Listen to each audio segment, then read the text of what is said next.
All right, our Channel 3 early warning radar is showing snow, moderate to heavy, along the shoreline, and it's creeping up towards inland Connecticut as well. So right up against the Mass border, we might be seeing a little bit of a lull, but right now in Hamden, New Haven. We just saw that camera from Caitlin Francis. It was with some poor visibility out there. New Haven, West Haven, North Branford, driving around is going to prove to be very difficult this morning. On over into southeast Connecticut, we'll take you into Norwich, Montville, Gales Ferry, New London. The moisture continues to come on in. I mean, Melissa, look at this. Those dark blues just down to our south. Those dark blues and all of those very heavy rain bands that are going to tap into the colder air here in Connecticut and turn into snow. So the storm impacts, heavy snow and gusty wind through the day today. Road conditions are going to be adverse, of course.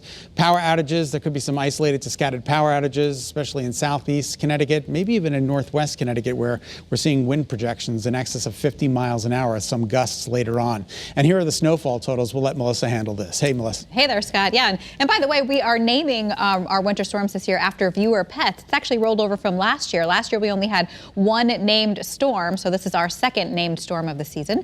And Cooper is named after a dog, so that's why we love getting your dog pictures this morning. All right, 5 to 10 inches is what we're forecasting in parts of southeastern Connecticut. We do expect later this afternoon into tonight a bit of a mix and change over there, so that may limit accumulations just a bit, but still plenty of hours to have that be piling up there, and 8 to 12 inches for a lot of the state. As much as 10 to 15 possible, especially in Fairfield County and parts of Litchfield County as we go through time today. So the winter storm warning, it remains in effect, continues until tomorrow morning, not just for us, but all of our neighboring states too. So we're talking about a big snowstorm for a lot of us. Coastal flood advisory for the immediate shoreline as high tide comes in later tonight into early tomorrow morning. You may be dealing with some minor flooding. All right, here's the wider perspective here on our satellite and radar picture. As Scott was showing you on live early morning pinpoint Doppler, just very light snow in northern Connecticut, but it is sure picking up in southern Connecticut, and we're going to continue to see snow bands move in our general direction. Here's the area of low pressure spinning, wrapping around this moisture. So we have many more hours to go before we start to see things lessen up. That probably won't happen until 10, 11 o'clock tonight. Temps are cold, teens and 20s. Feels like the single digits at times when that wind is blowing, like in West Haven, Scott, feeling like 7 right now. 7 degrees, 7 Yikes. lonely degrees in parts of the shoreline. That's pretty tough. All right, snow picks up in intensity this afternoon through this evening, late morning, early afternoon through this evening.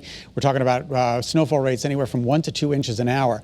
Wind gusts 40 to 50 miles an hour. That could bring down a couple of trees and maybe some power lines. So be careful. You ever see something down, never touch it. Report it immediately. And then if precipitation lightens up, it's still rain and snow showers during the day tomorrow, but it does lighten up after midnight tonight. Here are the current temperatures between 20 and 30. That's the spread, but the winds are sustained anywhere from 12 to 24 miles an hour. And the winds are gusting to 39 miles an hour in Groton. That makes it feel like it's in the single digits in northwest Connecticut to teens along the shoreline. All right, so we'll check in with the day. Snow icons right across the board. 5 o'clock and 6 o'clock this evening. Still some snow out there, right, for inland Connecticut and even for the shoreline before a little bit of a mix takes over in southeast Connecticut. Very pretty in Old Saybrook this morning, but remember those roads, they are dangerous this morning. Let the DOT get out there and do their jobs.